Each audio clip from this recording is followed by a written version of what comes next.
guys, welcome to my channel. My name is ReadingBear and I hope you are ready for some more stories. And today, we'll take a look at some new entitled people content. If you enjoyed my content, please don't forget to subscribe to my channel and post some bear emojis in the comment. And now, let's dive right into the stories. The first story is titled, Neighbor Tried to Sue Me Over My Wheelchair Ramp for Devaluing the Neighborhood. My boyfriend and I have lived in our neighborhood for quite some time now, and we have never had any issues with our neighbors. As a matter of fact, they were all very friendly with us. My boyfriend unfortunately suffers from chronic pain due to a condition he was born with, and this leads to some mobility issues. Because of the mobility issues due to his pain levels, he will either use a wheelchair or crutches most days, depending on how he is feeling. I never considered myself to be handy, but after moving in a couple of years ago, I did my best to make alterations to the house so that it was easier for my boyfriend to get up and move around. This also included a wheelchair ramp on the steps of our front porch, so that it was easier for him to move himself in and out of the house on his wheelchair days. Despite his condition, my boyfriend was still extremely outgoing and did not miss out on too much in life. I was glad that these little things like the ramp helped him, and they had never been a problem to any of our neighbors. Well, that is until another young couple moved in across the street. Both my husband and I were outgoing, so we loved meeting new people. When the couple came in, I remember that the husband went along to all the houses with his newborn baby and introduced himself, even to us. He said that they were new parents, looking for a safer neighborhood, and that he was currently giving his wife a day off. They seemed like really nice people. I did not expect to have any issues with them or that they would cause any problems in the neighborhood. However, it became obvious fairly quick that the wife was not a very friendly person, at least not to us. Had made many attempts to say hi to her, or to give a friendly wave while my boyfriend and I were walking, but each time we were met with a cold shoulder or a dirty look. At first, I had just assumed that she was shy or timid, but it became clear that was not the case. A couple of days after the husband had introduced himself to us, I woke up with a note taped to my door. The note was from the wife, and she had stated that she was going to sue us if we did not take the wheelchair ramp down because it was an eyesore and reduces curbside value. This is ridiculous, and I had no idea what she meant by reduces curbside value because unless you were a couple of feet in front of the porch, you could not see the wheelchair ramp. As a matter of fact, when doing these renovations for my husband, I did my best to blend them in with the rest of the houses, so my boyfriend did not feel singled out. The wheelchair ramp was even painted to match the exterior of the house, so it blended in quite well. After getting the note, I decided to talk to one of the other neighbors we were close with, discussing the visuals of the wheelchair ramp. I was trying to be rational. Who would have an issue with the ramp if it meant better accessibility for my handicapped boyfriend? Of course, if there was something that seemed unappealing about the ramp, I could have been too biased to see it. However, all of my neighbors that I talked to agreed that the wheelchair ramp was not an eyesore and that you could hardly see it. Besides this, nobody else seemed to mind the fact that our property did have a wheelchair ramp. After this, I decided to talk to the neighbor's wife myself, seeing if there was something that I was not understanding.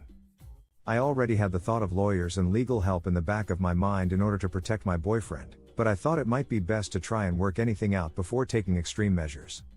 I knew that she was home, because I learned that she stayed home with the baby while her husband worked.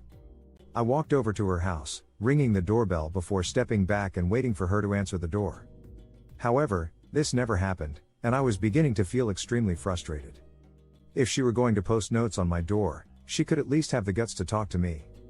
I still did not know what kind of person she was, and based on what I had seen so far, I assumed she was not a particularly good one.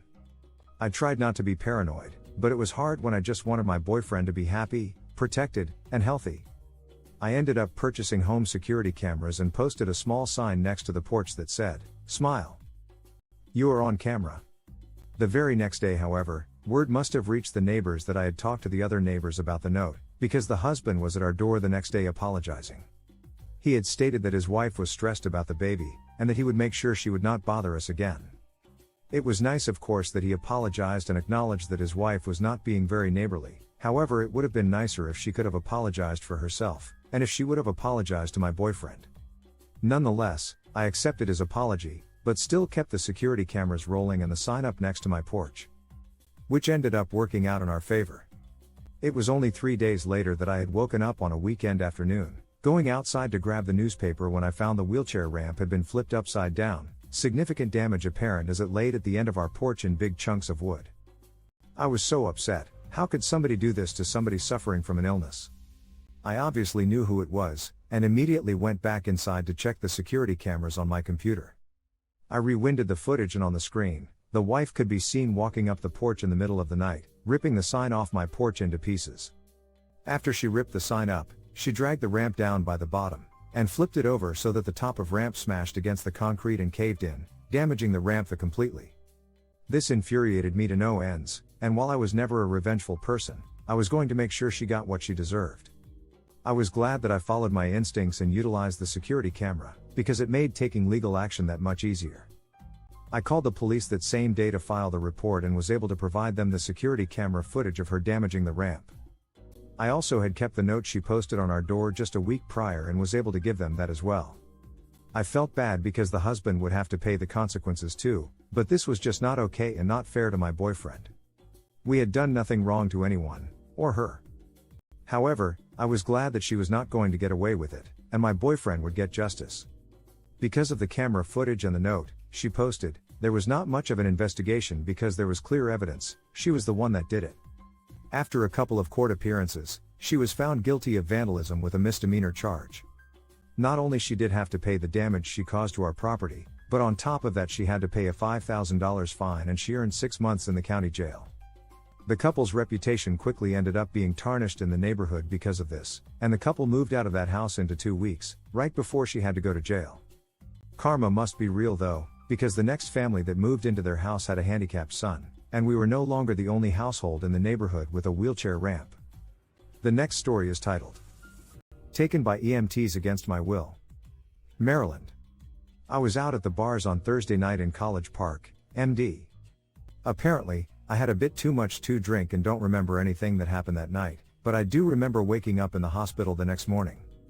Apparently, a video was taken of me, which I now have a copy of.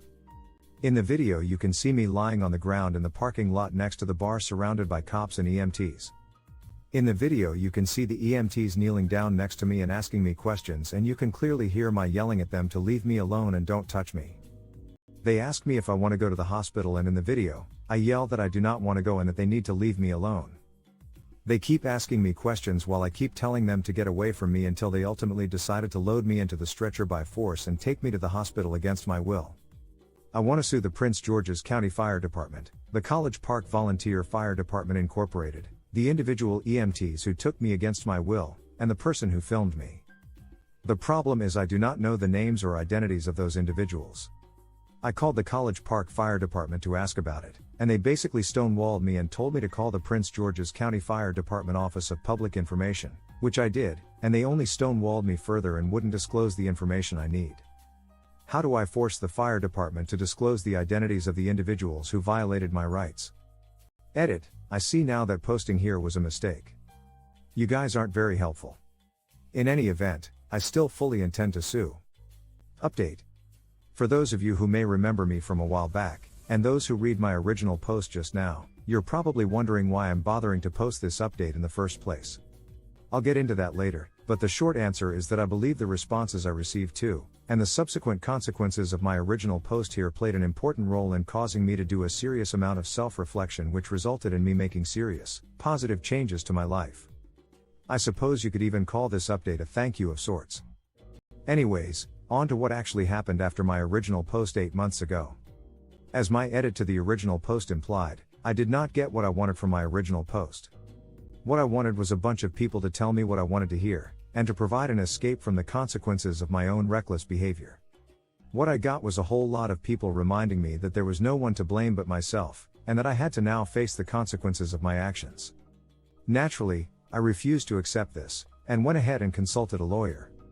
I say consulted for the lack of a better word, as it was more like said lawyer showed me the door shortly after I pleaded my case.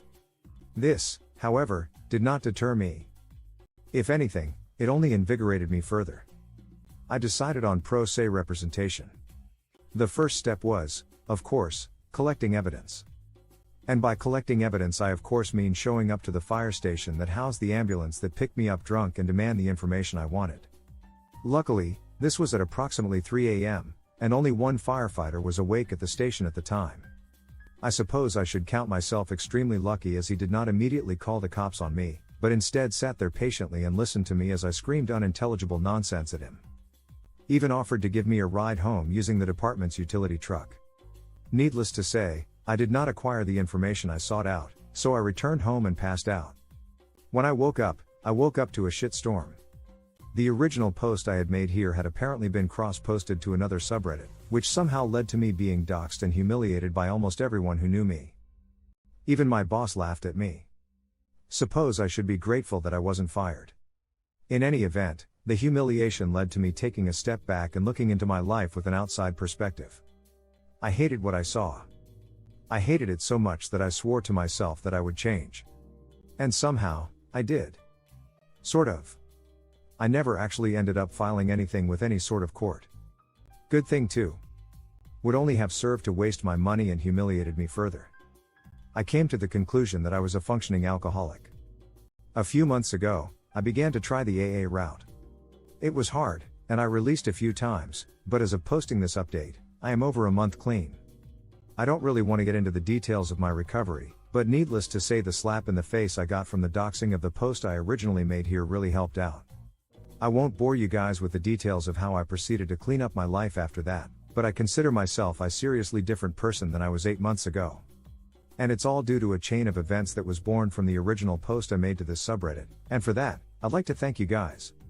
I suppose I don't have a single reason for actually posting this update, but I hope you guys know that your advice does help people, even if it may not be in the way originally intended. I'd always like this story to be an example for others of situations similar to mine. Really makes true the old saying that if everyone else at the table tells you that you're drunk, then you probably are. The next story is titled, "Can My Employer Dictate What I Eat?" I have worked for a group home company based in San Diego, California for about 11 months. Recently they have passed a new rule that states that we can only eat food that is readily available in the house. On the one hand, this is great, it's free food. But the issue is 99% of it is absolute junk. I'm talking frozen corn dogs, frozen chicken nuggets, those Smucker's PB&Js sandwiches. The food makes sense, it is a children's home, and that's what they eat. But I don't have a gallbladder, I can't eat that, additionally it's just not good for you. I don't have any kind of lunch break, just 2 10-minute breaks. Is this legal? Edit, I am not asking about the legality of my breaks, I have looked into that already, they are legal. Group home workers are not entitled to a lunch break. Update. TLDR, I am being retaliated against for complaining to HR, I'm looking for a new job. This isn't exactly a good update. I did not end up going to HR the Monday after my post because I wanted to go to the doctor first. So, I went to my regular doctor and explained that I was not allowed to eat my own food, and the food my job provided was not anything I could eat. My doctor brought up something I didn't think about, I also have a kidney disease that requires me to eat semi-regularly, so this whole granola bar before work, and granola bars before work and dinner after will not work. I did not disclose this because under the ADA I do not have to disclose unless I require an accommodation. So, I got a new doctor's note detailing that any fatty foods would cause my gastrointestinal distress, and that I needed to be able to eat my own food during my shift. After the new doctor's note I went to HR with my new note. The lady from HR said that she was unaware that there was any such rule at the house. And it was completely against corporate policy. I requested that my name be kept out of whatever conversation had to occur regarding this, but everyone knows it was me. It's been a little under 3 weeks since I complained, and I have been written up for extremely frivolous things, and I feel like they are trying to get rid of me. I was written up for unprofessional appearance, specifically my really curly hair is too messy for the workplace. I interviewed with my hair natural and pulled half back, which is how I wear it every single day. This is only one of the really stupid reasons I have been written up. I am getting married in January and I was trying to stay at this job until then, but I don't have too much of a choice anymore. I have been looking for a job for about a week, so I hope I find one soon. Thanks for the advice though, at least I know my rights a bit better now. The last story is titled, "Dealership asking me to return car that I purchased 6 months ago." Louisiana. I posted about this a while back and didn't get much response. Thought it might resolve itself, but alas, it has not, and I could use a little advice. In July, I purchased a car from a nationwide dealership. I've purchased cars from this dealership in 2 other states, but this is their first store that is opened in Louisiana. They had been open for about 2 months when I bought the car. The dealership was supposed to take care of registering the car and call me when the tags were ready for pickup. After 2 months I had heard nothing. My temp tags expired, so I gave them a call and they told me they were running into a title issue and offered to send me another temp tag. This happened 3 times before I really started pressing for a resolution. As it turns out, they bought the car at an auction in another state. Due to the way that it was purchased, it is unable to be registered in Louisiana. Fixing the title defect is proving to be very difficult for them. The last time I called to check the status, they told me I should probably bring the car back and start shopping around for another one. They've never reached out to me again. I'm not really sure what I can or should do here. I put $2,000 down on the car and have been making payments for 6 months. I don't really want to start over again with a new car and new interest rate. If they demand that I bring the car back, are they obligated to give me back what I have spent on it so far? Who actually owns the car? I have a loan through my bank. What if I refuse to return it? What if I moved out of state with it? I don't really understand this gray area that I'm in and would love some explanation. Update. Not too much of an update, but I told the dealership that I would hire a lawyer to sort the situation out if they couldn't offer me a solution.